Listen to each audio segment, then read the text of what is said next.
This is a caisson wagon. When somebody dies, this is what you would carry them on.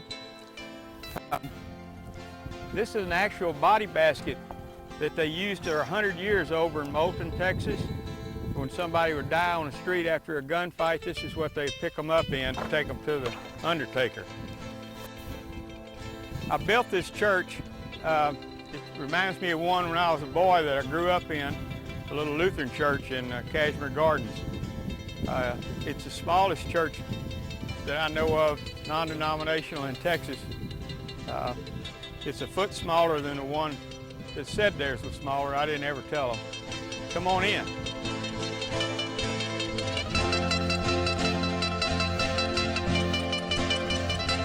This is probably the only building that I have that's really not a joke. It's a very serious, good place to come when you want to be alone and talk to the man upstairs.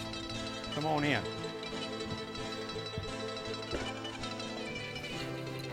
This is an old pump organ that actually is in good condition and works. I've had Jim Holmes from St. James Episcopal Church out here and played it, as well as the St. James Choir, and they sang out here, and I have their picture in there.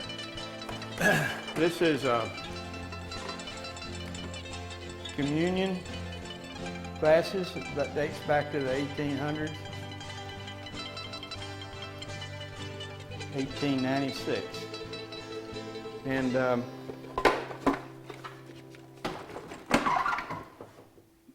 it's actually, we've had a couple services out here, and our family comes out in November and Thanksgiving, and we light the candles around the room and sing Christmas carols out here. And I tell you, it's really like stepping back in time.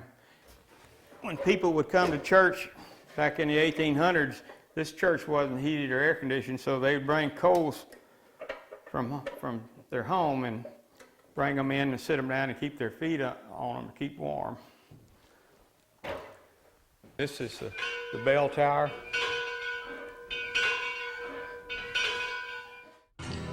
We're coming up on the Judge Roy Bean's cabin, and that's a little outhouse for cowboys, and that's a hanging gallows there, all work, and it's a lot of fun.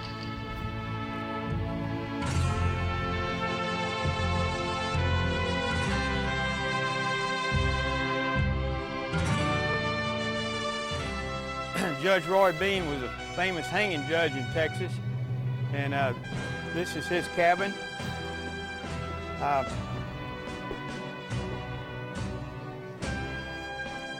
This cabin was found in the area, and I set the logs up and restored it, and it's a nice cabin, airtight. The hanging business got so slow that I made Judge Roy Bean, he's now the chief golf professional. This is the pro shop. Come on in. This is Russell, and this is N.C. Wyeth. Here's Judge Roy Bean, the Jersey Lily, the original law west of the Pecos that I got my idea from.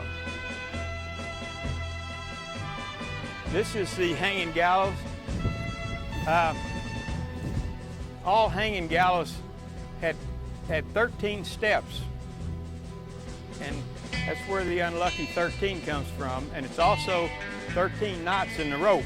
1, 2, 3, 4, 5, 6, 7, 8, 9, 10, 11, 12, 13.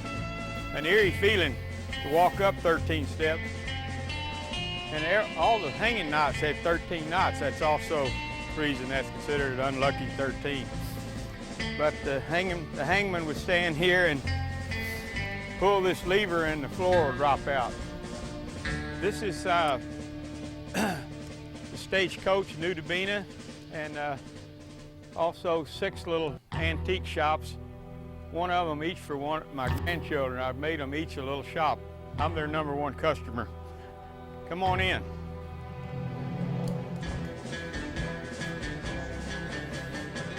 This is the stagecoach. It's 1880. It ran between Fredericksburg, Mason, and Llano stage lines.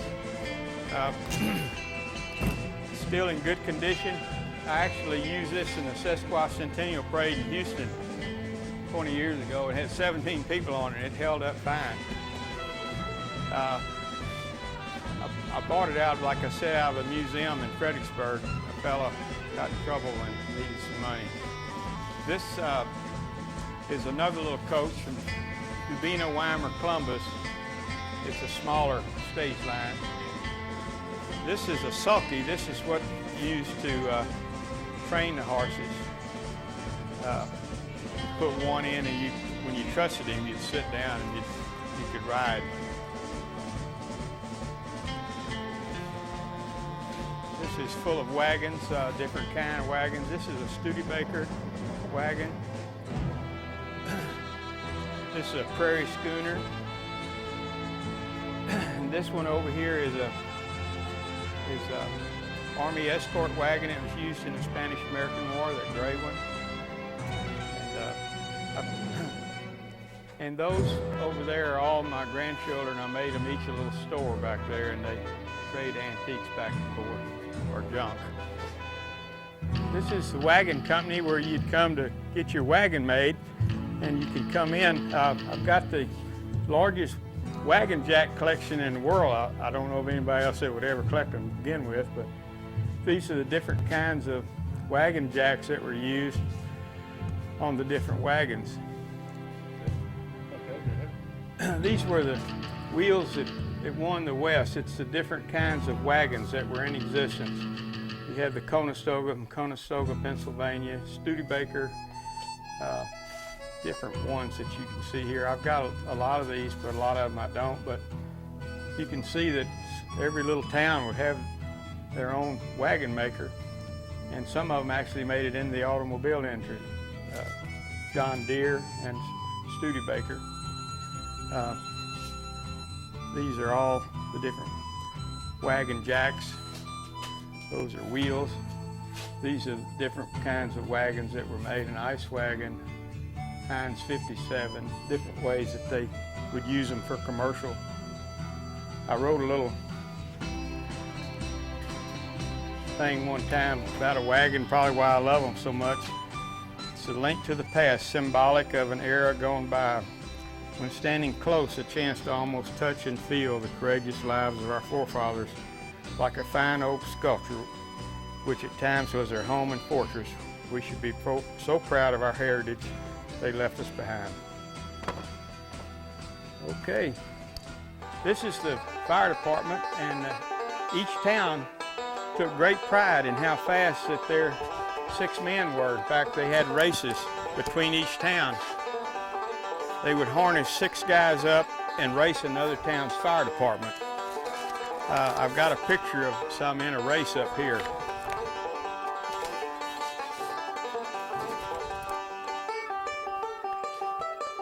Here's a picture of 2 fire companies, the Robinson Hook and Ladder and the Macaulay Hose Company. We're in Silver Cliff, Colorado. And this is how they looked when they would be racing. And that was in the 1800s, 1895. We're in the land agent's office, and this is where you'd come to register your brands and get your land title. Some interesting things in here. This is the first vacuum cleaner.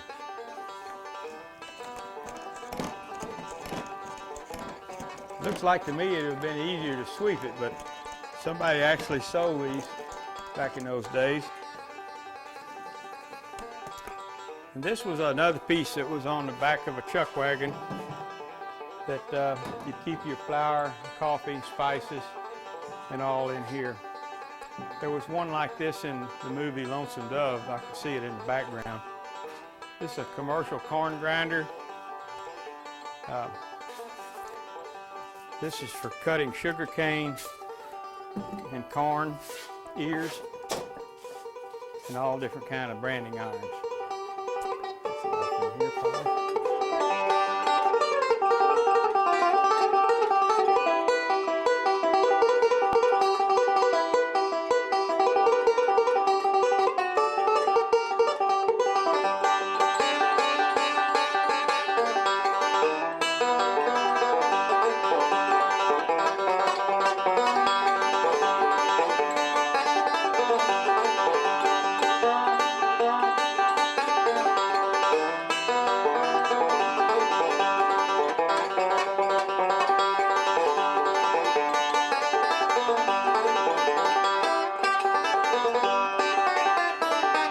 Y'all come back now, you hear?